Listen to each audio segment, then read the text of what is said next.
What's going on, everyone? It's Mike, it's John, back again. And to be honest, this video is going to end up like one of them chats, isn't it, John, really? It's just going to end up like us talking about complete rubbish. No change there, then.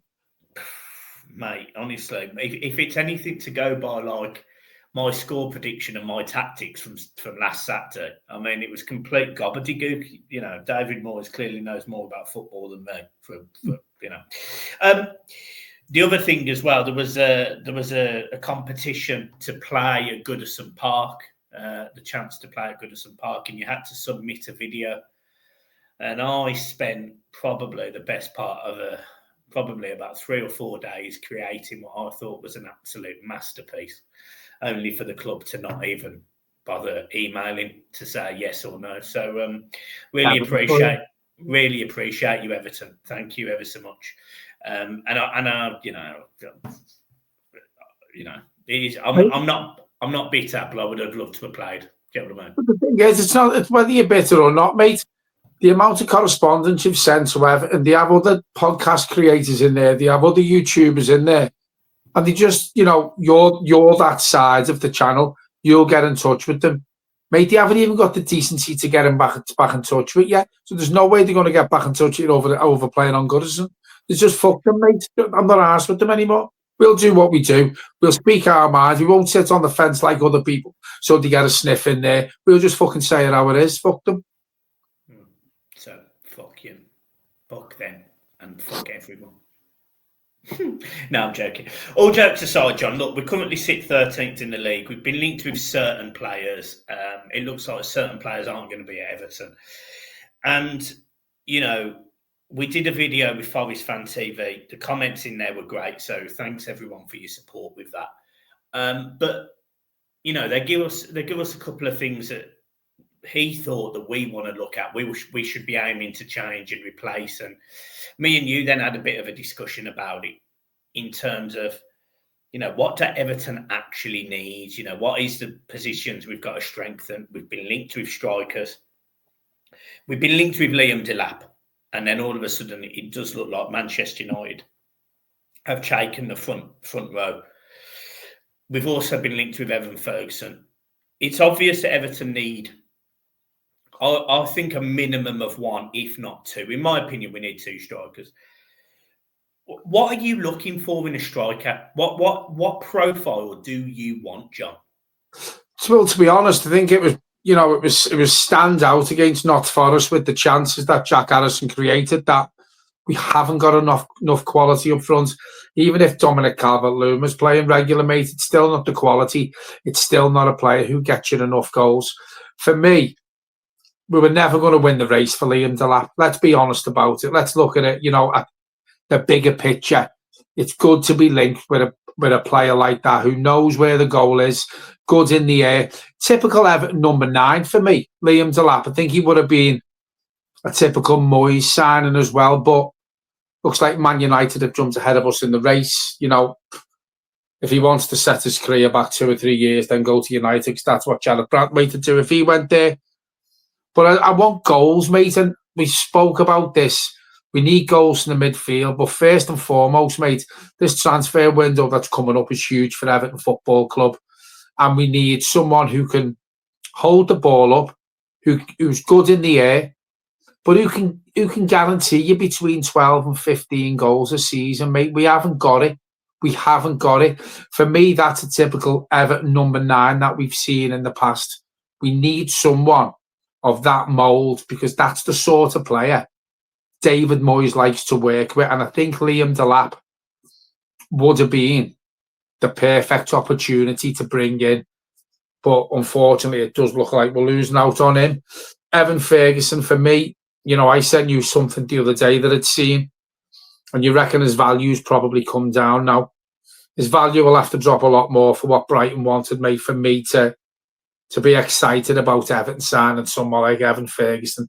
I don't think he's that player, in my opinion, who'll score you enough goals and improve the team all over, where he'll make the midfield play better, because you've got a centre forward with better movement, is good in the air, can run the channels, knows where the goal is, can score one-on-ones. For me, Evan Ferguson's not that player. So that's the sort of player I think we need, a better all-round centre-forward who will guarantee you between 12 and 15 goals. Yeah, me and you were talking about transfer budgets, and we were talking about how much that sort of striker is going to cost. And the problem is, we don't know how much money we can spend. We don't. You can never guarantee this, if you get what I mean. I mean, you know, you look at Forest. Chris Woods, since Nuno Espirito Santo has gone in there, whatever his name is, Nuno. Since he's gone in there, he's scored loads of goals. He was £30 million, and most Forest fans thought it was a waste of money for a good 18 months of his time under Cooper. Whereas, you know, we've got Beto, for example, £30 million. And I think some Everton fans are absolutely fine with the fact he scored 5 goals in 60 games or something, or whatever it works out to. It's just so chalk and cheese, the quality you get at different rates now. I mean, you look at Ndiaye, he scored, 7 or 8 Premier League goals. He was £14 million. I mean, it's really, really difficult now to know the right options. And then you look at teams like Aston Villa, Morgan Rogers, I think it was 15 million quid, 18 million quid, 12 million quid, whatever it was in the Championship. You know, you look at players that Crystal Palace consistently sign, Eze, Elise. They've got I think the other one's Eze, or a new lad that they signed in January or the summer.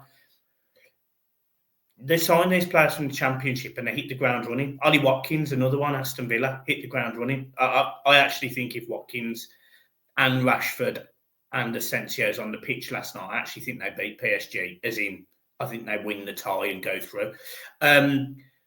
But I just look and I think it's really difficult now to know what type of money guarantees you goals, because it's almost pot luck. I actually think a lot of it is down to the managers as well and the way that they play. And well, the thing is, you know, people talk about Beto, and listen, he had a purple patch. I think he scored 5 goals, or he went on a run of 5 games where he scored. And there's Everton fans out there who are happy with that. Like there's Everton fans out there who still want Dominic Calvert-Lewin to sign another contract and cream their knickers when they see him on the pitch. Now, Dominic Calvert-Lewin averages, is it 8 goals a season or 5 goals a season or over 8 years or something, whatever it is. It's not good enough. Now, there is bargain basement players out there. If you want to call Ndiaye a bargain basement player, 14 million quid. But then on the flip side, you go and spend £30 million on Beto, who's not going to take you to the next level. So there is players out there. We've seen me being linked with players from Sunderland.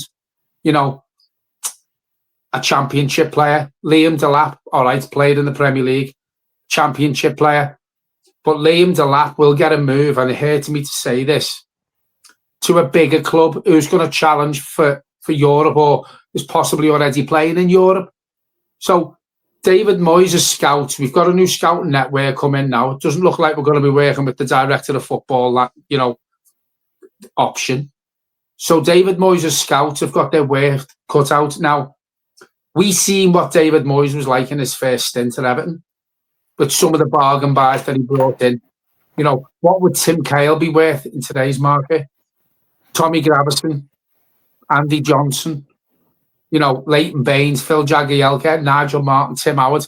What them players will cost you a lot more than your £14 million that you're getting in Ndiaye for. So until we know what we've got to spend, it's all up in the air. But I think it's pretty obvious that Everton were in for Delap. His buyout clause is 30 million quid, so we know we've got that to spend. But let's just say a ballpark figure of 100 million quid, right? You look at how many players we've got leaving the club, and we've got £100 million to spend. £100 million probably gets you 2, 3, at a push, 4 decent players, 3 okay players, 2 outstanding players if you're going to spend 100 million between the two of them. So until we know what we've got to spend, it's hard to judge what David Moyes is going to do. Personally, I think he gives youth a bit of run out in pre-season to see what they can do.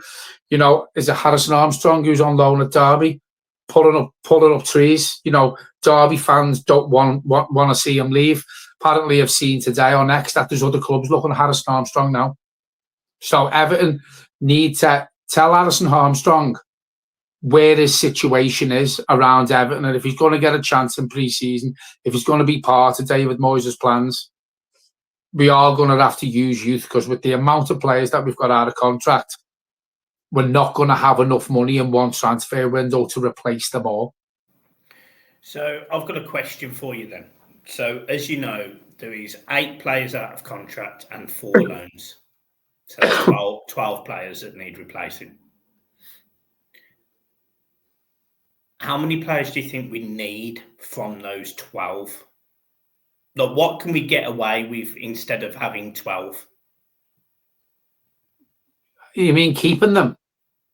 I mean, we lose 12. Can we get away with signing 6? Well, yeah, because if you look at the 12 players who are out of contract, how many of them actually play? So you've got Begovic, doesn't play. Michael Keane, doesn't play. Dominic Calvert-Lewin, doesn't play. Holgate doesn't play. Doucoure plays. I think he stays on a lower contract, personally. Garner Guy, I think he stays. Yao Virginia is another one. So we could hypothetically lose 2 keepers. So you're going to have to work with a keeper there to see what happens. So I think if we can bring 4 decent players in to the squad of players we've got now, yet we will be stretched, especially if we get injuries. But I think bringing 4 players in, I'd like to think it's not going to be hard for them to be better than them players that we're going to be losing. The other issue is there's players in that. I mean, you missed out Seamus Coleman and Ashley Young as well. They're 2 that don't play at the minute. I'm going to ask you a question before you go on about them too, because I've got my opinions on them. In what capacity, if you'd like to see him stay, do you want to see Seamus Coleman? I want him to be a coach for the under-18s. So you don't give him another 12-month contract? Not a playing contract, no. No. Ashley Young? No. You see, I'm going to get shot down. I have no issue with Ashley Young staying as a coach as well, by the way, in some capacity, but no. I wouldn't have no problem giving Ashley Young a 12-month playing contract, only for the simple fact we are lightweight at right back if Seamus Coleman doesn't come in, and I do think that'll be one of the last positions that David Moyes signs players across the back line. So you've got Nathan Patterson, who for me over the season is not good enough. You're probably going to lose Coleman just to be a coach. Now, we've seen Ashley Young play at right back. Yeah, some games he's been poor. Some games he's been okay. He played a filled in at left back the other week, and I thought he had a good game. I would have no problem on reduced terms again, just giving Ashley Young a 12-month contract. And listen, it wouldn't be my first choice. But when you're losing this many players, out of them 12 players that we could realistically lose, there's players who I'd want to see go before Ashley Young. John, to be honest, that doesn't. There is sense in there, so I can't sit here and dig that out. There is definitely sense in that argument. I think the issue I have is, for me, the back 4 now is the back 4 for next season. I don't think he should transition Jake O'Brien into a centre half at the minute, because I think he's done a really good job at right back. I think he's been brilliant at right back. You need a centre half. You definitely need another centre half, and there's Reece. I think it's Reece Welsh, who's in the under-23s. I think he's a captain, or he's certainly higher up in the pecking order in the under-23s. Whether he's given a chance, I don't know. But I think you certainly need a centre half if you're losing two. There's still Branthwaite is up in the air. You know, if Branthwaite does leave, then Jake O'Brien is the centre half, and you need a right back.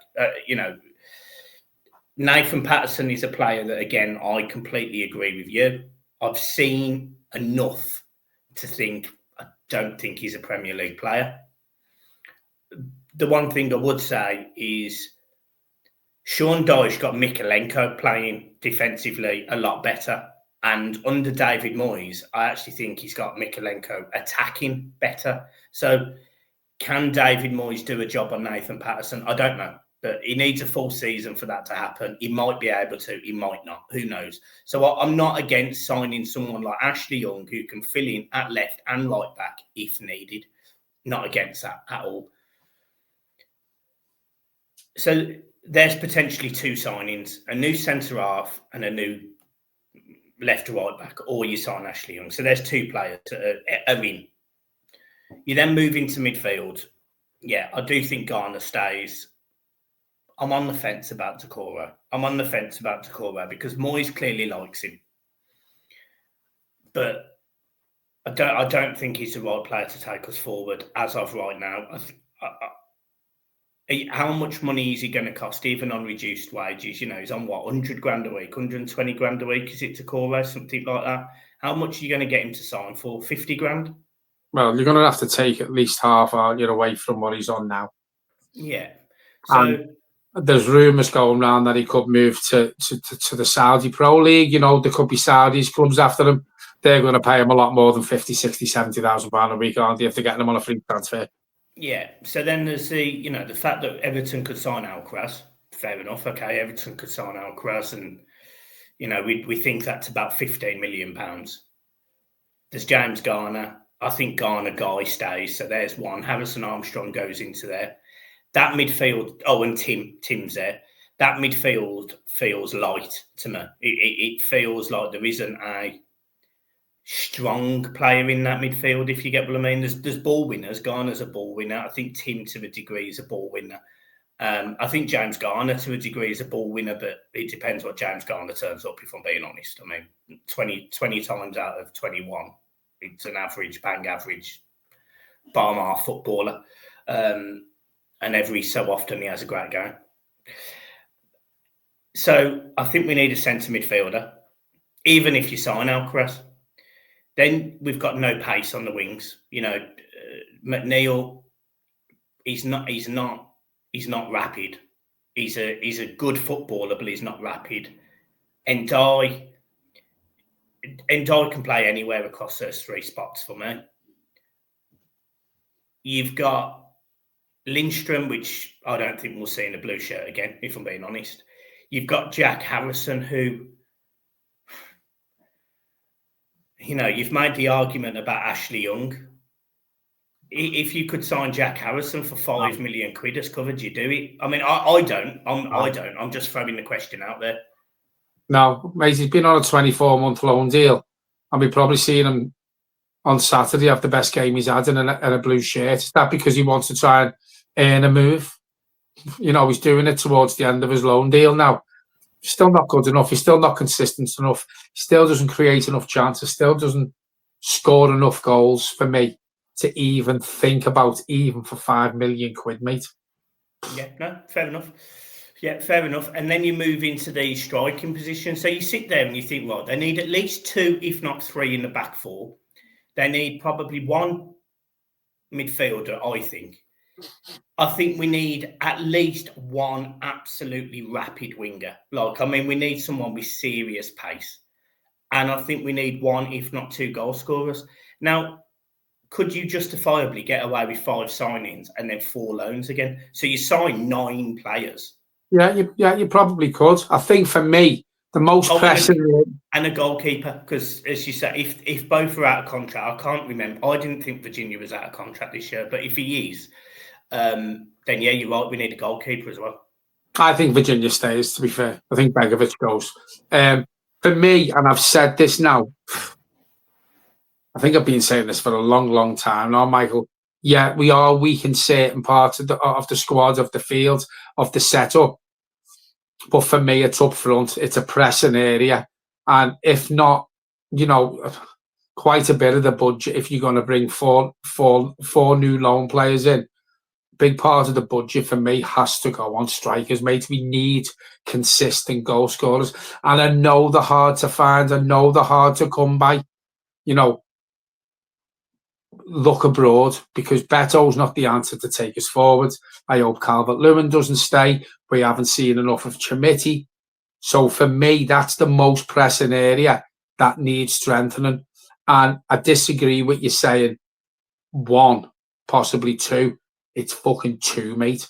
No less than two. We need two strikers. Yeah. And what do you think he does about Chimiti next year? I think he's got to listen. We need to see more of Chimiti from now to the end of the season. We're safe. We all know that. I think he'll give him more of a run out. We've got Broja there as well. I think he's seen enough of Beto now that's made his mind up. Now he wanted to see if there was a bit more from Broja for a possible another 12-month loan deal. I don't think we're seeing enough from Broja. So I think you're going to start seeing Chimiti getting more game time from now to the end of the season to see if he can prove his worth to David Moyes that he's worth a really good-looking pre-season for next season going forward. Okay, so I've got a question for you, and we're sort of jumping into the match preview. Obviously, this isn't the match preview, but who do you think starts this weekend then? Who do you think starts up front this weekend? Who do you think he goes with? Because you've just said that he's seen Broja. I'd argue he's seen him for one game. Well, he's been getting more minutes under Moyes, hasn't he, since he's come back from his injury? He's had more minutes than what we've seen before. And I know he was injured, but I don't think he's done enough on Saturday to warrant another 12-month loan deal. And I know it's only one game. I'm not seeing enough from Broja. I'd like to see Chimiti start. I would like to see Chimiti start on Saturday.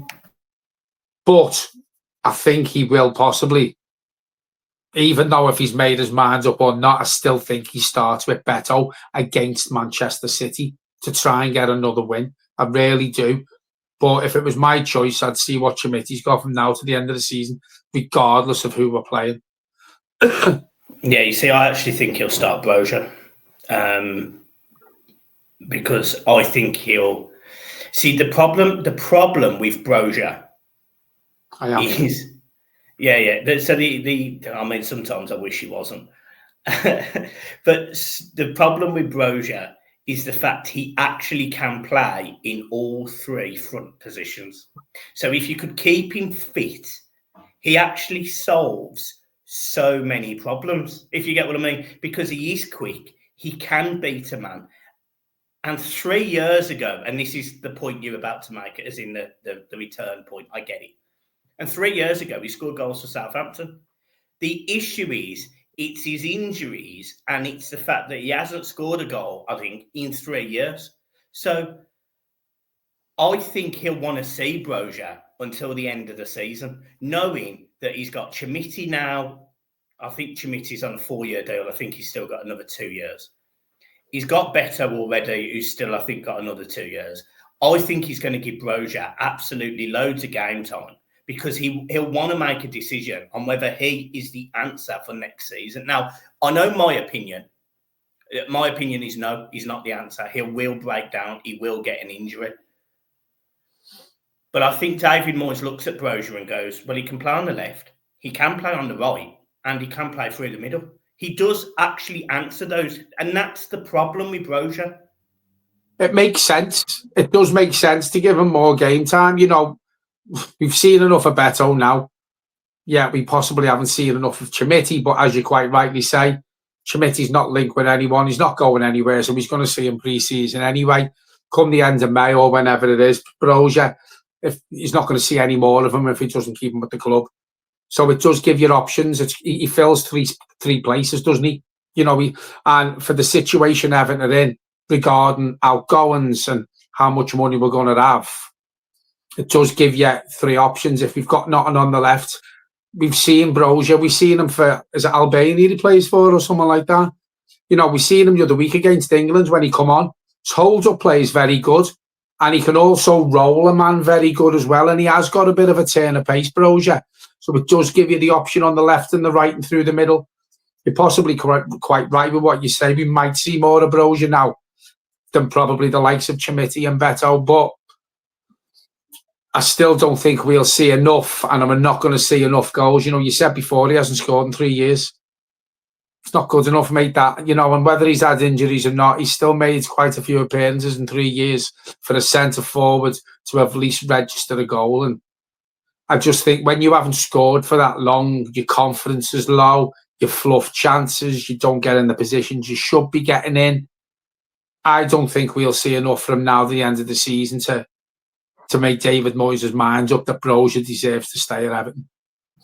Yeah, I'm going to make one more point on Broja because I'm on the fence. You were the one, I think, 2 weeks ago that said you wouldn't mind another loan on Broja, and you got shot down a little bit in the comments, to be honest. And I was with them. I was like, I don't know about that. He hasn't. But you know, you've got players like Raheem Sterling, literally a year ago, saying that Broja was the fastest player in that Chelsea team and that he was quicker than Kyle Walker. And you just think if you can sort that out, it wouldn't be a bad signing. It's his injuries, and I don't know. I'm really on the fence with Broja. The more I actually thought he played well on Saturday. I actually thought he did enough for me on Saturday to start games of football. Like I was impressed with his hold-up play. I thought he did a good job on 2 centre halves. He got in behind a couple of times. He created a problem. He created that chance on the right-hand side. You know, he beat a couple of players, got to the box, played a lovely ball, played it back to Ghana and got a shot off. So I'm on the fence. So based on my ideology, if Broja does not break down before now and the end of the season, and he scores some goals, he's got to score. He can't not score goals. He's got to get a goal. He's got 7 games or 6 games. I'd expect 2-3 goals, and I'd be happy with that. I'd be all right with that. Show me something. Then I wouldn't mind signing him on a loan again. But if he doesn't do that, then I think we've got to look at other options then, and that's when I think it's a more difficult conversation because we do need 3 players across the front, in my opinion. We need pace and we need 2 strikers.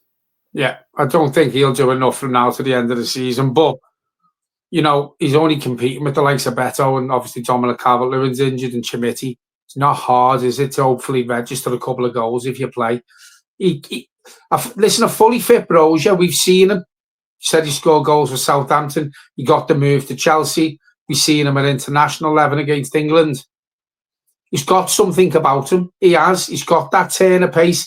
He can hold the ball up, and we've seen it a couple of times when he has been playing recently. He's strong with the ball as well. You know, he'll go past players. He'll win the ball off them. He'll shoulder tackle them. He'll shoulder barge them, and they go flying. He's a strong player.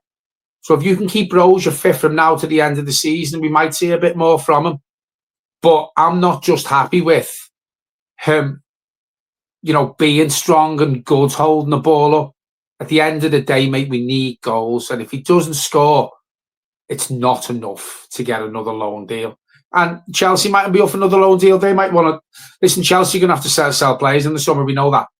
So Chelsea might say, you're not having another loan deal. I seen an article today that says if Broja does not get another move to Everton, then he will look to get out the Premier League. So obviously there's someone in his agency here anyway. So he's got to impress from now to the end of the season. Do I think he'll do enough from what I've seen? Possibly not in the 6 games that we've got left. Yeah, fair argument. And this is why it's good debates, because when you look at things and look at the team, the gaps that we've got to fill, you know, there's a lot of gaps, but there's a lot of players that might be able to fill those gaps. And we just need to sign some fucking players, to be honest. Because, I mean, we literally at the minute, I mean, you know, I asked to play at Goodison Park as part of this competition. I mean, they might be ringing me up next season and saying, Mark, I saw you in the charity game. Bring your boots up. Because, you're that pacey winger we're looking out for. Do you know what I mean? Yeah, we need a goal scorer, not someone who misses chances when they clean through. So I doubt you'll be getting that phone call. I wouldn't keep it near you. Cool. Right. John, I'm going to just last question. We're going to end on this question. Right. And it's from 1 to 20. Okay. Yeah. What league position do Everton finish in next season?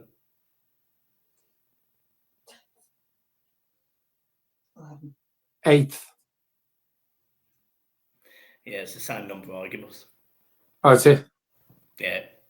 Same Game of number I give us. because 8th could go to Conference League as well, couldn't it? Or something, is it, or not now? Yeah, and we win it. We win the Conference League. We get into the Europa League. We win that. We win in the Champions League, and then after that, we sign all these fantastic players, and then we win the Premier League. Everton are on the up and up. Guys, look, listen. That has been your future debate. What the future looks like for Everton. Your support lately has been brilliant. Make sure you hit the like and subscribe button. Match preview is tomorrow. I'm fairly sure our game is on Saturday. I'm not losing the plot. It is on Saturday, and I'm not losing the plot. Yeah, no, it's Saturday. Yeah, Jesus Christ. Cool. Right, and there's a midweek game tonight. You know, there's a cheeky little Arsenal against Real Madrid, or if you particularly fancy it, following obviously what happened at Forest the weekend, they could actually not be third after today if Newcastle beat Crystal Palace in the Premier League. So, breaking hearts everywhere is Everton Football Club, and we continue to love it. Up the Toffees. See you soon, guys. Peace.